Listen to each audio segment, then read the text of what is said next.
देखिए coordinate geometry जो है ये बेसिकली इसमें 3 चीजें पढ़नी है आपको।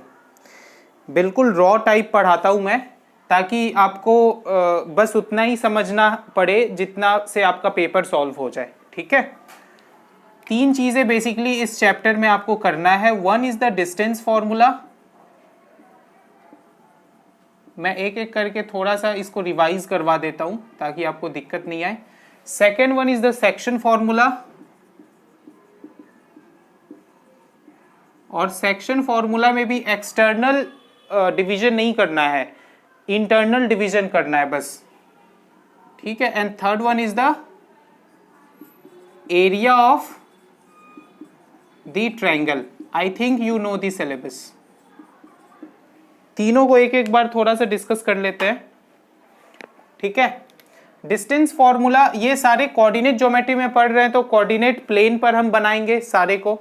ठीक है, कोऑर्डिनेट प्लेन आपको याद है कि one is the X axis in the other is the Y axis, X Y. Suppose यहां पर कोई पॉइंट है तो हम उसको कोऑर्डिनेट पर किसी भी पॉइंट को हम कैसे डिनोट करते हैं? In the form of x1 y1। Suppose ये एक पॉइंट A है तो हम इस पॉइंट का क्या नाम देते हैं कोऑर्डिनेट पर? इसका नाम हो जाएगा x1, y1। x1 की वैल्यू कोई नंबर हो सकती है प्लस माइनस में, है ना। 4 क्वाड्रेंट होता है, 1 2 3 4। क्वाड्रेंट 1 में x और y दोनों पॉजिटिव, क्वाड्रेंट 2 में x नेगेटिव y पॉजिटिव। ये सारी चीजें आपको पता है, 9th का है बस। ठीक है, एब्सिसा क्या होता है, ऑर्डिनेट क्या होता है? Abscissa is the distance from the y coordinate, यानी एब्सिसा का सिंपल सा मतलब होता है, ये भी आ सकता है 1 मार्कर क्वेश्चन में, ABSCISSA। एब्सिसा मतलब सिंपली x कोऑर्डिनेट आपसे पूछा जा रहा है। अगर सपोज दिया हुआ है 5 और 3 तो इसका एब्सिसा क्या हो जाएगा? 5। ऑर्डिनेट क्या हो जाएगा? 3। कोई डाउट नहीं है इसमें? No doubt at all. ये है x डैश, ये है y डैश। ठीक है, और इन दोनों के कॉम्बिनेशन को हम लोग बोलते हैं coordinate. That is why the name of the chapter is coordinate. एक तो ऑर्डिनेट है 3 और इसका को पार्टनर है 5, तो दोनों को जब हम मिक्स कर देते हैं 5, 3 तो ये बन जाता है कोऑर्डिनेट। तो what is the coordinate of the point A आपसे अगर पूछा जाए then the answer will be 5, 3। आपसे पूछा जाए what is the abscissa of the point A, answer is 5। What is the ordinate of the point A, answer is 3। चलिए ये सब तो बेसिक चीजें हो गई जो कि आपको पता है। ठीक है, अब हम लोग देखते हैं डिस्टेंस फॉर्मूला क्या है। थोड़ा सा अंडरस्टैंडिंग देता हूं, आपको पता है ऑलरेडी, फिर भी एक बार थोड़ा सा बता देता हूं। कोऑर्डिनेट एक बनाएंगे, एक पॉइंट A है, दूसरी पॉइंट B है। ठीक है, अब पॉइंट A का अगर हमारे पास कोऑर्डिनेट है x1 y1 और पॉइंट B का कोऑर्डिनेट है x2 y2, तो आपसे पूछा जाएगा कि इन दोनों के बीच का डिस्टेंस क्या है। तो डिस्टेंस फॉर्मूला के थ्रू हम इसको निकालते हैं, जिसका फॉर्मूला होता है x1, या फिर आप ऐसे लिख लीजिए x2 minus x1 whole square plus y2 minus y1 whole square. Any doubt? बस मैं रिवाइज करवा रहा हूं। दिस इज द फॉर्मूला, इन दोनों के बीच का डिस्टेंस निकल जाएगा। सेक्शन फॉर्मूला में हम क्या करते हैं, देखिए सपोज यही दोनों पॉइंट्स हैं, point A and point B।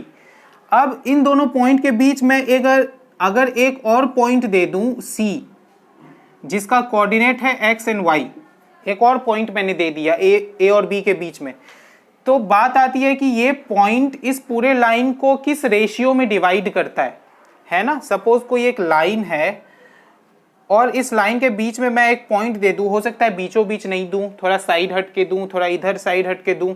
तो ये पॉइंट A है, ये पॉइंट B है, यहाँ पे मैंने पॉइंट C दे दिया। तो ये पूरे लाइन को किस रेशियो में डिवाइड करता है? हो सकता है ये 1:2 हो, है ना। ये देख करके लगता है कि ये 1 पार्ट है और ये 2 पार्ट है पूरे पार्ट का। गेटिंग? तो हो सकता है ये 1:2 हो या कितना भी हो सकता है। तो हम लोग इसी को सॉल्व करने की कोशिश करते हैं सेक्शन फॉर्मूला पे। तो सेक्शन फॉर्मूला कैसे वर्क करता है वो देखिए। Suppose the point C is dividing internally मतलब इस पूरे लाइन पर ही है पॉइंट C।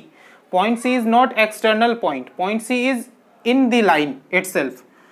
तो पॉइंट सी इस पूरे लाइन को m इंटू एन में डिवाइड करता है। जैसे मैंने यहां पर लिखा ना 1:2, तो हो सकता है ये m इंटू एन में डिवाइड करता है। एक एक बात को थोड़ा गौर से समझिए, m इंटू एन में डिवाइड करता है। तो फिर इस x और y का कोऑर्डिनेट क्या होगा, गेटिंग? तो यही बताता है सेक्शन फॉर्मूला कि इस x और y का कोऑर्डिनेट क्या होगा। तो x का कोऑर्डिनेट के लिए फॉर्मूला बनता है, मैंने एक बताया हुआ भी था आपको अगर याद है अभी, तो c है यहां पर, ये a है, ये b है, this is x1 y1, this is x2 y2। Formula ध्यान में है आपके या नहीं वो बताइए।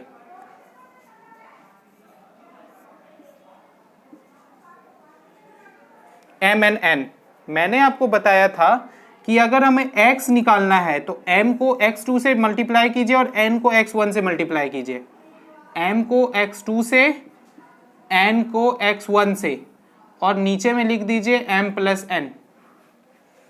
ये आपका x कोऑर्डिनेट का फॉर्मूला आ जाएगा। उसके बाद फिर y का फॉर्मूला निकालने के लिए आप क्या what can you do, m को y2 से मल्टीप्लाई कीजिए और n को y1 से मल्टीप्लाई कीजिए और नीचे में लिख दीजिए m प्लस n। बस इसमें पुट कीजिए, जो जो वैल्यू दी हुई है उसमें पुट कीजिए, x और y की वैल्यू आ जाएगी। गेटिंग? जरूरी नहीं है कि वो आपसे x और y की वैल्यू पूछे, वो आपसे m और n की वैल्यू भी पूछ सकते हैं, ठीक है? तो बस m और n के जगह आपको खाली छोड़ देना है, बाकी सब का वैल्यू पुट करके आपको आंसर निकाल देना है। So this is all about the section formula. Area of the triangle का अगर आपको याद है तो मैं बताता हूं। एरिया ऑफ द ट्रायंगल भी सेम कार्टेशियन प्लेन पे ही हम लोग एरिया ऑफ द ट्रायंगल भी करते हैं। Suppose there are 3 points. Area of the triangle से एक बात आप थोड़ा सा ध्यान में रखिए कि एक टर्म होता है इसमें जिसको हम लोग बोलते हैं कोलीनियर। कोलीनियर का क्या मतलब होता है बताइए? What is the meaning of collinear?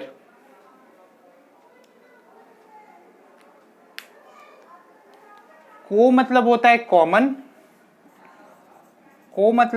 Common, और लीनियर मतलब होता है लाइन। सिंपल, ठीक है? Common line. अगर तीनों पॉइंट्स, अगर मैं बोलूं कि all 3 points are collinear, तो इसका क्या मतलब हुआ? अगर मैं बोलूं कि all 3 points are collinear, तो all 3 points are on the common line, मतलब एक लाइन है उसी में तीनों पॉइंट्स हैं, point A, point B and point C। तो जब ये कंडीशन है then what will be the area of the triangle. ये एक, अगर ऐसा मैं आपको दे दूं और पूछूं कि एरिया क्या होगा ट्रायंगल का, तो what will be your answer? If 3 points are in collinear, अगर मैं आपसे पूछूं कि if 3 points are collinear, then what is the area of the triangle? तो what will be your answer? What is the area of the triangle when 3 points are collinear? The area of the triangle will be 0. ये एक बात आपको ध्यान में रखना है।